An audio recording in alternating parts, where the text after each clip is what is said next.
महान कवि रविंद्रनाथ टैगोर ने कहा था, सिर्फ खड़े होकर पानी देखने से आप समंदर पार नहीं कर सकते। नमस्कार।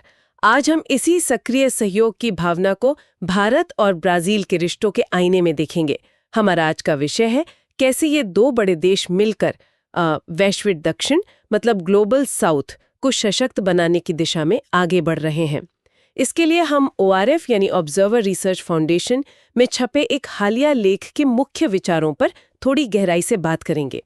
ये चर्चा UPSC की तैयारी करने वालों के लिए तो खास है ही, और वैश्विक राजनीति में दिलचस्पी रखने वालों के लिए भी काफी अहम हो सकती है। तो चलिए शुरुआत करते हैं प्रधानमंत्री मोदी की हालिया ब्राजील यात्रा से। अगले साल मतलब जुलाई 2025 में 17वां ब्रिक्स शिखर सम्मेलन भी है, तो उसका भी एक संदर्भ है। ये यात्रा सिर्फ एक द्विपक्षीय मुलाकात नहीं थी।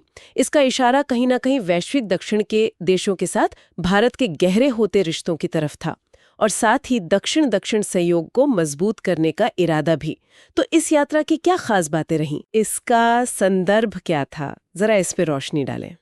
इसका समय जैसा आपने कहा बहुत मायने रखता है। एक तो इसमें अर्जेंटीना जैसे लैटिन अमेरिकी देश को शामिल करने का एक तरह से संकेत था। ये दिखाता है कि भारत अब वैश्विक दक्षिण के जो अहम किरदार हैं उनसे रिश्ते वाकई मजबूत करना चाहता है। हाँ, मतलब सिर्फ एशिया या अफ्रीका नहीं, लैटिन अमेरिका पर भी ध्यान है। बिल्कुल। और दूसरी तरफ हाल ही में अमेरिका ने ब्राजील पर वो 50% टैरिफ लगाने की घोषणा की थी। तो जाहिर है ब्राजील के लिए भी जरूरी हो गया कि वो अपने व्यापारिक साझेदारों में विविधता लाए। यह सिर्फ व्यापार नहीं, बल्कि एक तरह से अपनी रणनीतिक स्वायत्तता बनाए रखने की कोशिश भी है। और क्या वैश्विक मुद्दों पर भी इन दोनों देशों के विचार मेल खाते हैं? हाँ, ये एक बहुत अहम कड़ी है। आप वैश्विक संस्थानों में सुधार की बात करें, जैसे संयुक्त राष्ट्र सुरक्षा परिषद या फिर जलवायु परिवर्तन जैसे बड़े मुद्दे हों, इन पर भारत और ब्राजील की सोच वो काफी मिलती जुलती है। अच्छा। और ऐसे समय में जब दुनिया में टकराव बढ़ रहे हैं, बहुपक्षीय मंच उतने कारगर नहीं लग रहे हैं, तब भारत ब्राजील जैसी एक धुरी का मजबूत होना वो स्थिरता के लिहाज से महत्वपूर्ण हो जाता है। ये दिलचस्प है कि इतनी ज्यादा भौगोलिक दूरी है, फिर भी भारत और ब्राजील में इतनी समानताएं कैसे हैं? हाँ, ये वाकई में गौर करने वाली बात है। दोनों देश देखा जाए तो बड़े हैं, युवा लोकतंत्र हैं, बहुसांस्कृतिक समाज हैं, और दोनों के पास विशाल घरेलू बाजार है। इतिहास देखें तो दोनों ने 20वीं सदी में करीब करीब एक जैसी मतलब राज्य निर्देशित औद्योगिकरण की प्रक्रिया अपनाई। हाँ। जिससे फार्मा, एरोस्पेस जैसे रणनीतिक क्षेत्रों में क्षमताएं बनी। कृषि में भी दोनों ने नवाचार किया है। लेकिन समानताएं सिर्फ ताकत में ही नहीं है, शायद चुनौतियों में भी होंगी। बिल्कुल सही कहा। चुनौतियां भी साझा हैं। जैसे ब्राजील में गरीबी, विश्व बैंक के आंकड़े देखें तो करीब 28% आबादी गरीब है। भारत के सामने भी ये बड़ी चुनौती है। दोनों देशों के शहर बढ़ती आबादी के कारण वो बुनियादी ढांचे के दबाव से जूझ रहे हैं, और दोनों ही जगह छोटे किसानों के लिए जमीन और उत्पादकता बढ़ाना ये एक बड़ा मुद्दा है। तो यही साझा चुनौतियां और लक्ष्य असल में सहयोग का आधार बनते हैं। हाँ बिल्कुल, यही वो जमीन है जिस पर सहयोग की इमारत खड़ी हो रही है। इसी सहयोग को आगे बढ़ाने के लिए प्रधानमंत्री की यात्रा में सुना है रणनीतिक साझेदारी के 6 स्तंभों पर जोर दिया गया। हाँ, ये क्या है? हाँ, ये 6 स्तंभ हैं: रक्षा, खाद्य सुरक्षा, ऊर्जा संक्रमण, जलवायु परिवर्तन का असर कम करना, डिजिटलीकरण और नई तकनीकें, और रणनीतिक औद्योगिक साझेदारी। ये सिर्फ सहयोग के क्षेत्र नहीं है, ये असल में दिखाते हैं कि कैसे भारत और ब्राजील अपनी अपनी ताकतें, जैसे भारत का डिजिटल इंफ्रास्ट्रक्चर और ब्राजील की कृषि और जैव ईंधन की तकनीक, इनको जोड़कर वैश्विक दक्षिण के लिए नए और टिकाऊ समाधान बनाना चाहते हैं। अच्छा। और इसी दिशा में करीब 12 समझौते या MOU भी साइन हुए हैं। इनमें आतंकवाद से मुकाबला, डिजिटल समाधान, नवीकरणीय ऊर्जा, कृषि अनुसंधान जैसे कई क्षेत्र शामिल हैं। व्यापार और निवेश के मोर्चे पर भी सुना है कुछ बड़े लक्ष्य रखे गए। हाँ, लक्ष्य तो महत्वाकांक्षी हैं। अगले 5 सालों में जो द्विपक्षीय व्यापार अभी करीब $12 अरब का है, उसे बढ़ाकर $20 अरब तक ले जाने का इरादा है। 12 से $20 अरब, ये तो काफी बड़ा उछाल है। बिल्कुल। और साथ ही मर्कोसुर, जो दक्षिण अमेरिका का एक प्रमुख व्यापार ब्लॉक है, उसके साथ भारत का जो व्यापार समझौता है, उसे भी विस्तार देने की बात चल रही है।